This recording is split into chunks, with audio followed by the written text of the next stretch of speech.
আপোনালোকক পোনপ্ৰথমে আমাৰ জব আপডেট চেনেললৈ স্বাগতম জনাইছোঁ আৰু আজি এটা নতুন ৰিক্ৰুটমেণ্টৰ বিষয়ে আলোচনা কৰিম এই ভিডিঅ'টোত।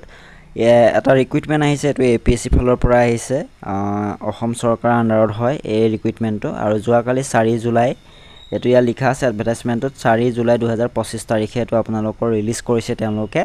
আৰু ইয়াত এই ৰিক্ৰুটমেণ্টটোৰ কাৰণে আপোনালোকৰ কোৱালিফিকেশ্যন কেনেকুৱা লাগিব, এজ লিমিট কেনেকুৱা হ'ল লাগিব, টোটেল পোষ্ট কিমান আছে, সকলোবিলাক আমি এই ভিডিঅ'টো ডিটেইলছত আলোচনা কৰিম। অ'কে, এতিয়া যদি চাই আপোনালোকে এইটো গম পালেই যে আছাম পাব্লিক ছাৰ্ভিচ কমিশ্যন চমুকৈ APSC ফালৰ পৰা আহিছে। ইয়াৰ যিটো টোটেল পোষ্ট আছে আপোনাৰ 16টা আৰু ইয়াৰ যিটো পোষ্ট নেম সেইটো হৈছে soil conservation ranger under soil conservation department. Okay, এইটো হৈছে আপোনালোকৰ পোষ্টটোৰ নেম, মই কৈ দিলোঁ।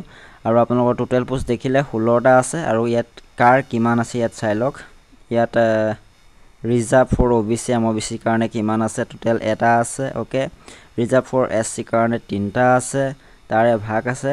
অ'কে, তাৰপিছত আপোনাৰ STPৰ কাৰণে কেইটা আছে চাওক, 2টা আছে। STH হিল এৰিয়াৰ কাৰণে এটা আছে। অ'কে, টোটেল আপোনালোকৰ ইয়াত 16টা পোষ্ট আছে। অ'কে, এইখিনি হৈছে আপোনালোকৰ পোষ্ট ডিটেইলছ। আৰু ইয়াৰ যিটো আপোনালোকৰ স্কেল অফ পে', আপোনালোকৰ পে'মেণ্টটো কেনেকুৱা হ'ব চাওক। ইয়াত আপোনালোকৰ পে' স্কেলটো আছে 22,000 পৰা 97,000 টকা, গ্ৰেড পে' আছে 9,700 টকা আৰু আপোনালোকৰ এইটো গ্ৰেড 3। অ'কে, এতিয়া আমি নেক্সট ষ্টেপটো ইয়াত আলোচনা কৰিম। ইয়াত কিছুমান দিয়া আছে চাওক, আপোনালোকৰ কি কি লাগিব এই পোষ্টটোৰ কাৰণে, আপোনালোক কেনেকুৱা হ'ব লাগিব। ইয়াত আপোনালোক হ'ব লাগিব অসমৰ পাৰ্মানেণ্ট, আপোনালোকৰ স্থায়ী বাসিন্দা হ'ব লাগিব।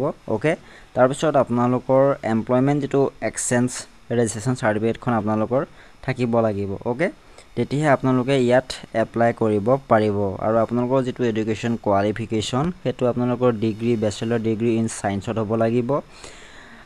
অসমৰ যিকোনো এখন ৰিকগনাইজ ইউনিভাৰ্চিটি হ'লেই হ'ল, তাত physics, chemistry, botany, zoology, okay, environmental science এইখিনি আপোনালোকৰ ছাবজেক্ট থাকিব লাগিব, তেতিয়াহে আপোনালোকে এপ্লাই কৰিব পাৰিব এইকেইটা ছাবজেক্টৰ ভিতৰত যিটো আপুনি লৈছে। অ'কে, তাৰপিছত আপোনাৰ নেক্সটটো দিছে যে bachelor degree in agricultural engineering, civil engineering from any gov recognise university, যদি এইটো আপোনালোকৰ আছে তেতিয়াও আপোনালোকে ইয়াত এপ্লাই কৰিব পাৰিব। অ'কে, তাৰপিছত আপোনালোকৰ যিটো এক্সামিনেশ্যন প্ৰচেছ, এই প্ৰচেছটো কেনেকুৱা হ'ব চাওক। আপোনাৰ পেপাৰ 1 তাত জেনেৰেল GK জেনেৰেল নলেজ আহিব, আপোনালোকৰ 2 আৱাৰ্ছ টাইম দিব 100 মাৰ্কছৰ। অ'কে, আৰু যিটো OMR মানে আমি যিটো MCQ বুলি কওঁ, সেই MCQ টাইপত আহিব আপোনালোকৰ কুৱেশ্যনবিলাক। অ'কে, আৰু নিগেটিভ মাৰ্কিং 0.25। অ'কে, আৰু ষ্টেণ্ডাৰ্ড আপোনাৰ দিয়া আছে চিলেবাছটো কেনেকুৱা হ'ব, এইটো গ্ৰেজুৱেট লেভেল হ'ব। গ্ৰেজুৱেট লেভেল মানে আপোনালোকে গম পাইছে, এতিয়া যিবিলাক আপোনাৰ ADRE দি আহিছে পেপাৰবোৰ তেনেকুৱাই হ'ব, তাতকৈ অলপ হাৰ্ড হ'ব। তাৰপিছত পেপাৰ 2 জেনেৰেল ইংলিছ, এইটো 3 আৱাৰ্ছ 100 মাৰ্কছ দিব। অ'কে, ইয়াত আপোনালোকে এছে থাকিব, এছে ৰাইটিং থাকিব, গ্ৰামাৰ এইখিনি আপোনালোকৰ থাকিব। অ'কে, এইটো গ্ৰেজুৱেট লেভেল। তাৰপিছত পেপাৰ 3 দিছে, ইয়াত অপশ্যনেল ছাবজেক্ট 2 আৱাৰ্ছ 200 মাৰ্কছ থাকিব, এইটো আপোনাৰ MCQ বেছ হ'ব। আপোনালোকৰ 0.25 আপোনালোকৰ যদি আপোনালোকে ৰং আনচাৰ দিয়ে তেতিয়া 0.25কে আপোনালোকৰ নিগেটিভ যাব। অ'কে, এইটো graduate level. Paper 4 2 hours 200 marks, OMR বেছ এইটো একেটাই, আপোনাৰ 0.25 এগেইনষ্টত আপোনালোকক কাটিব ৰং আনচাৰ হ'লে। অ'কে, এইখিনি হৈছে আপোনালোকৰ যিটো পেটাৰ্ণছটো, এক্সামৰ যিটো পেটাৰ্ণছ সেইটো ইয়াত দিয়া আছে। তাৰপিছত আপোনালোকৰ অপশ্যনেল ছাবজেক্ট ইয়াত দিয়া আছে, আপোনালোকে কেনেকুৱা অপশ্যনেল এইকেইটা ছাবজেক্ট হয়, আপোনালোকৰ অপশ্যনেল ছাবজেক্ট ইয়াত চিলেক্ট কৰিব পাৰিব। বটানী আছে, কেমেষ্ট্ৰি আছে, তাৰপিছত আপোনাৰ agriculture engineering or horticulture. Okay, physics, geology, environmental science and civil engineering এইকেইটা আপোনালোকৰ আছে। এইকেইটা আপোনালোকৰ যিকোনো এটা অপশ্যনেল ছাবজেক্ট হিচাপে আপুনি ল'ব পাৰে। তাৰপিছত আপোনালোকৰ ফিজিকেল যিটো ফিটনেছ, সেই ফিটনেছটো কেনেকুৱা হ'ব লাগিব চাওক। আপোনালোকৰ মেডিকেল যিহেতু তেওঁলোকে কৰিব, তাৰপিছতহে আপোনালোকৰ এপইণ্টমেণ্ট দিব। অ'কে, তাৰপিছত ইয়াত চাওক আপোনালোকৰ মেলসকলৰ কাৰণে কেনেকুৱা হ'ব লাগিব, হাইটটো 155 চেণ্টিমিটাৰ হ'ব লাগিব।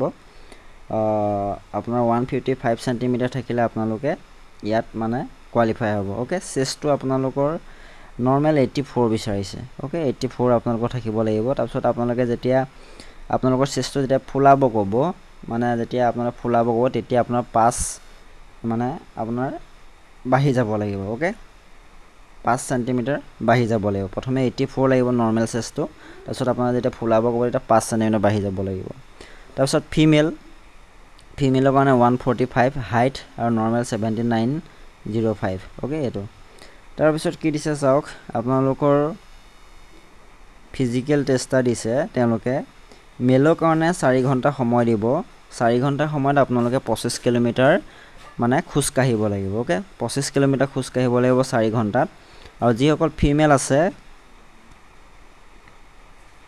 তেওঁলোকে 4 ঘণ্টাত 16 কিলোমিটাৰ খোজ কাঢ়িব পাৰিব লাগিব ওকে ফিজিক্যাল আপোনালোকে টেষ্টটো দিব লাগিব এটো কোৱালিফাই হ'ব লাগিব ওকে এইখিনি হৈছে মেইন তাৰপিছত আপোনালোকৰ ইয়াত দিয়া আছে ক্যাৰেক্টাৰ সাৰ্টিফিকেট লাগিব প্ৰিন্সিপাল বা একাডেমিক অফিচাৰৰ পৰা আপোনালোকে যেটো এডুকেশনাল ইনষ্টিটিউট আছে তাৰ পৰা আপোনালোকে এটো আনিব লাগিব ওকে এটো আপোনাৰ ডকুমেন্ট ভেৰিফিকেশনত হ'ব আৰু যেটো এজটো আপোনাৰ 21 বছৰৰ পৰা 38 বছৰ পৰ্যন্ত আপোনালোকে এপ্লাই কৰিব পাৰিব তাৰ পিছত আপোনালোকৰ যিখিনি SC and ST আছে তেওঁলোকৰ কাৰণে 5 years age relaxation আছে তেওঁলোকে 43 years লৈকে এপ্লাই কৰিব পাৰিব তাৰ পিছত যিখিনি OBC MOBC T tribes এইখিনি আছে তেওঁলোকৰ কাৰণে 41 years 3 বছৰ age relaxation দিয়া হৈছে আৰু ex serviceman যদি আছে তেওঁলোকে 50 বছৰলৈকে আপোনালোকে পাৰিব ওকে এইখিনি ইয়াত আপোনালোকৰ সকলোবিলাক ইয়াত দিয়া আছে এইখিনি গুটেখিনি ইয়াত আপোনালোকে চাই ল'ব পাৰিব তাৰ পিছত আপোনালোকৰ যেটো এপ্লাই যেটো প্ৰসেস আছে প্ৰসেসটো কেনেকুৱা হ'ব চাওক ইয়াত আপোনালোকৰ স্টাৰ্টিং দিছে অনলাইন ডেটটো আপোনাৰ 9 তাৰিখৰ পৰা এপ্লাই কৰিব পাৰিব 9 জুলাইৰ পৰা এপ্লাই কৰিব পাৰিব আৰু আগষ্ট 9 তাৰিখলৈকে আপোনালোকে এপ্লাই কৰিব পাৰিব ওকে লাষ্ট যেটো ডেট হে ডেটটো হৈছে 9 আগষ্টলৈকে আপোনালোকে এপ্লাই কৰিব পাৰিব আৰু আপোনালোকৰ যেটো পেমেন্ট হে পেমেন্টটো 11 আগষ্টলৈকে কৰিব পাৰিব ওকে তাৰপিছত এতিয়া চাওক আপোনালোকৰ ক্যাটাগৰি ওয়াইজ ইয়াত পেমেন্টটো বেলেগ দিছে জেনাৰেল সকলৰ 250 रुपीस দিব লাগিব ওকে ইয়াত দিয়া আছে যে প্ৰসেসিং আপোনালোকৰ এটো ইয়াত 47.20 total amount 297.20 okay OBC MOBC 150 rupees দিব লাগিব তাৰপিছত SC ST BPL PWBD এইখিনিয়ে কোনো ধৰণৰ পেমেন্ট কৰিব নালাগে ওকে নীল তেওঁলোকৰ পেমেন্ট কৰিব নালাগে ওকে এইখিনি হৈছে আপোনালোকৰ পেমেন্ট প্ৰসেসটো আৰু আপোনালোকৰ যেটো অনলাইন আবেদন এটো আপোনালোকৰ জুলাই 9 তাৰিখৰ পৰা আৰম্ভ হয় আগষ্ট 9 তাৰিখত শেষ হ'ব ওকে ভিডিওটো ইমানে আপোনালোকৰ যিমান বন্ধু বান্ধৱ আছে সকলোলৈ ভিডিওটো শেয়াৰ কৰি দিব ধন্যবাদ